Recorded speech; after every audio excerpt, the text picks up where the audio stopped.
So, Hall of Fame Bets, as you guys know, hofapp.com. Use code DADS. They are a show sponsor. They've been a show sponsor all football season. We like to show you guys different ways that we use them. Thank you guys all, by the way, who've been signing up. We got really good feedback from them that everybody who seems to sign up and talk to us just sticks around, frankly, forever. So we like that. I mean, obviously, we use the product every day. We wouldn't hawk something that we don't use. So thank you again.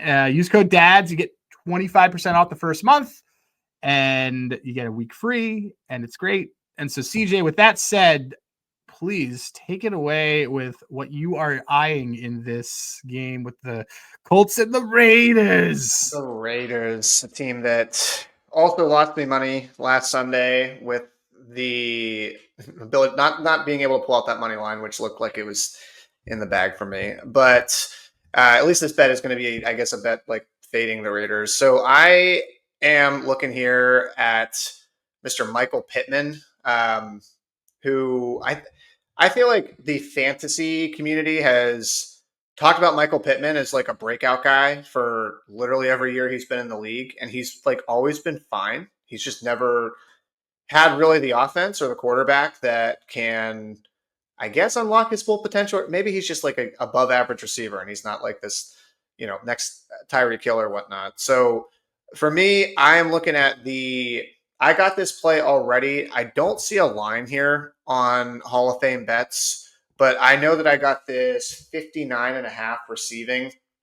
So this was, what did I play this at? Plus 121.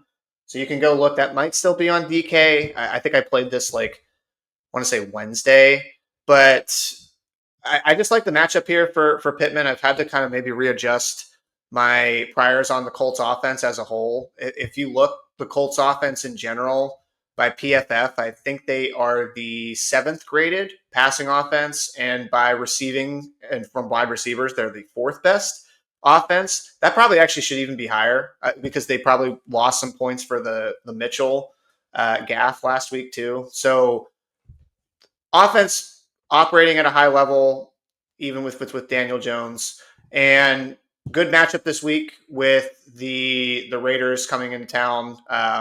One of the worst coverage units in the league.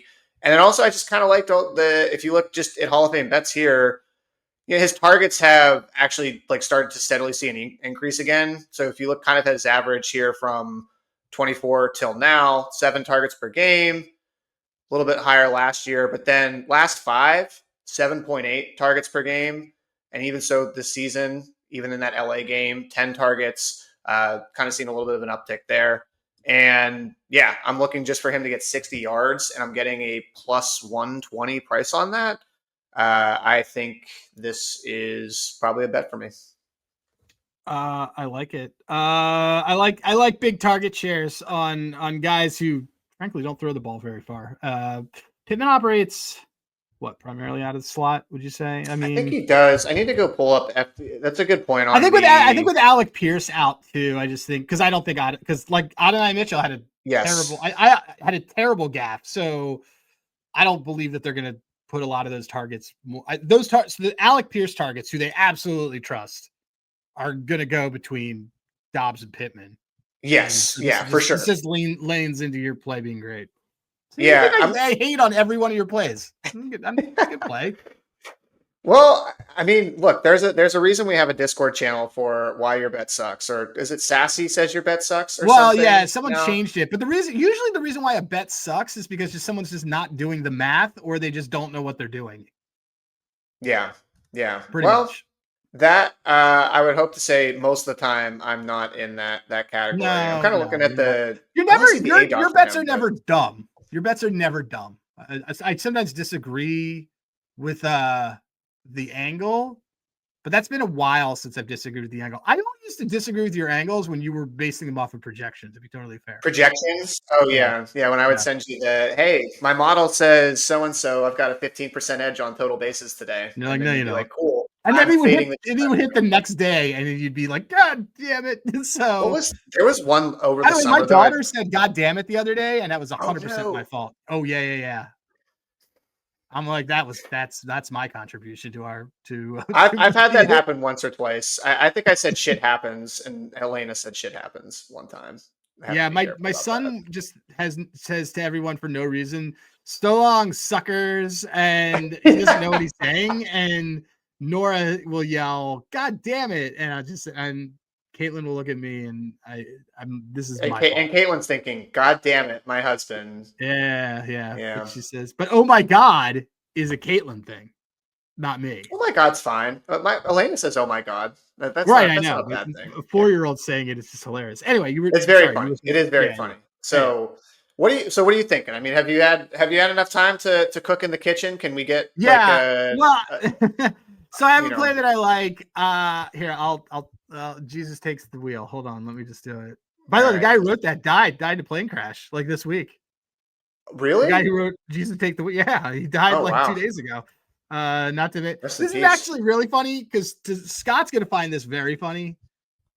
So on SGPN, which also employs me, there was a joke about, not a joke, but there was a comment about David Montgomery, and Sean was telling CJ about it. There's CJ, and he immediately pivoted quickly to David Montgomery overs. By the way, his sister's paralyzed from the neck down. That's similar to what just happened unintentionally of Jesus take the wheel. By the way, that guy died in a horrible plane crash like 3 days ago. So here's a prop. And anyways, so we're not talking about a relative of Jesus. That would be like if they said David Montgomery also was paralyzed. Like you were just literally talking about. But his sister is. Yeah. So okay. That said, all right. So you also made me realize there was something on Hall of Fame bets that I always love to look at that I forget to. All right, J.K. Dobbins. So starting point for me is the Eagles as a rushing defense unit are not good. They haven't been good. They're in the bottom for DVOA. They're bottom of yards per catch or yards per carry. J.K. Dobbins has just been steadily increasing everything that he's doing. I am looking at an alt here of 60 yards at plus 142, even though I was a complete pussy and I already took the 50 yards. I don't know why I did that, but we'll continue to move forward. So you can see here that his average, though, over the last 10 games has been 70 yards. You know, you want to look. I sometimes like to look over the course of a couple of seasons because I think it gives you both the ups and downs.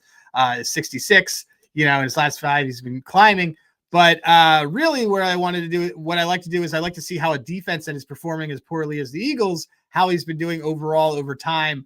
And you can see that against rushing defenses that are much like the Eagles, he's been doing a pretty bang up job, averaging 81.7 yards against bottom half rushing defenses. I'm even willing to give the Eagles a little bit more here.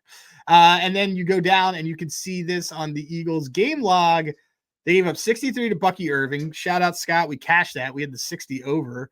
They gave up 94 to Kyron Williams. And, Pacheco didn't do much. Javonte, he didn't go over that number, but he did go over his number in that game. I know that because we had the under on that.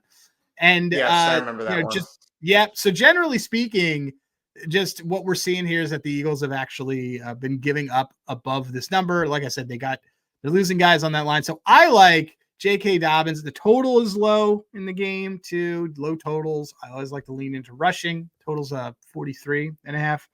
So give me J.K. Dobbins for 60 yards. I'm gonna pop this bad 40 plus 42. Also, you can see the price being like 10 cents off market too.